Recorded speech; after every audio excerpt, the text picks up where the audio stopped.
Right, so we're back and ready for another deep dive.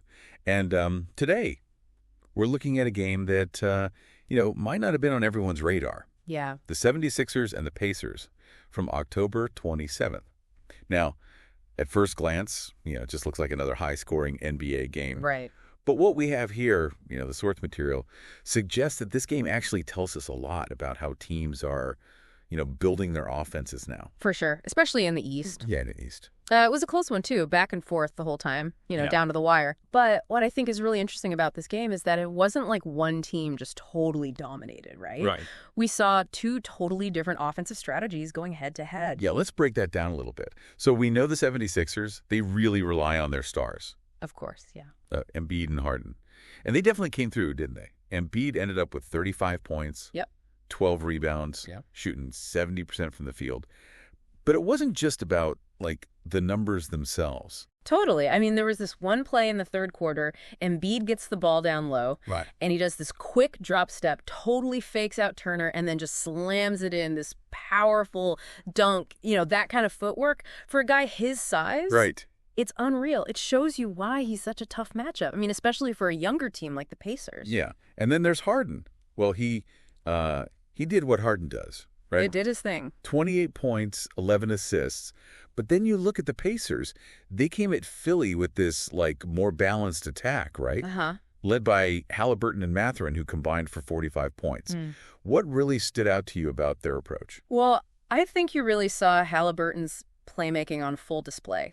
He's known for his passing. We all know that. Right. But in this game, he was really looking for his own shot, too, especially in those pick and rolls. I mean, that just adds another dimension to his game, makes him so much more dangerous. He ended up with 10 assists, but it felt like every single one of them led to a wide open shot for his teammates. Oh.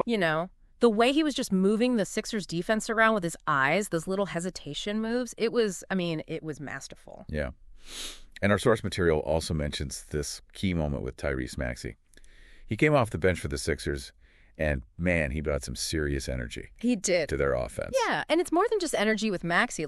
He's super athletic, he can get to the rim, no problem. But he's also getting better at playmaking. There was this one play, he drives into the lane, he's got 3 defenders on him. Right? Yeah. And then he kicks it out to Tobias Harris for a wide open 3. Wow. That kind of court vision, that's what the Sixers need from him if they're going to make a deep playoff run. Okay, so offensively, the Pacers were holding their own, They were right there with them. but their defense, especially in the second half, seemed to be where things kind of fell apart for them. Yeah. Yeah, absolutely. You could see them struggling to rotate effectively against the Sixers pick and roll. I mean, there were a couple times where Harden found Embiid rolling to the basket, and there was literally no one between him and the rim.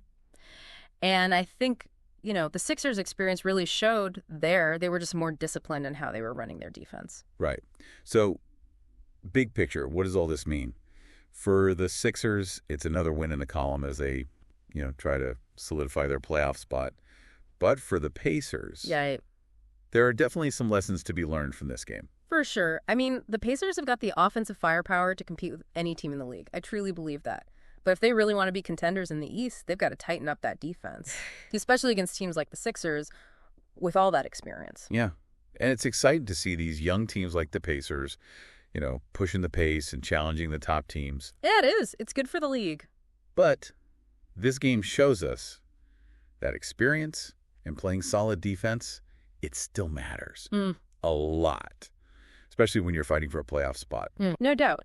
And it'll be really interesting to see how the Pacers adjust their defensive strategy moving forward. Will they try to get more physical or maybe try to use their athleticism to force more turnovers? How they adapt will be a key factor for them. That's a great point. Yeah. All right, so as we wrap up this deep dive, I got to ask you, do you think the Pacers, with all that offensive talent, can they really make a deep run in the playoffs? Or are they going to be held back by those defensive inconsistencies? What are your thoughts? What stood out to you? Let us know. Yeah, let us know. We'd love to hear from you. Always.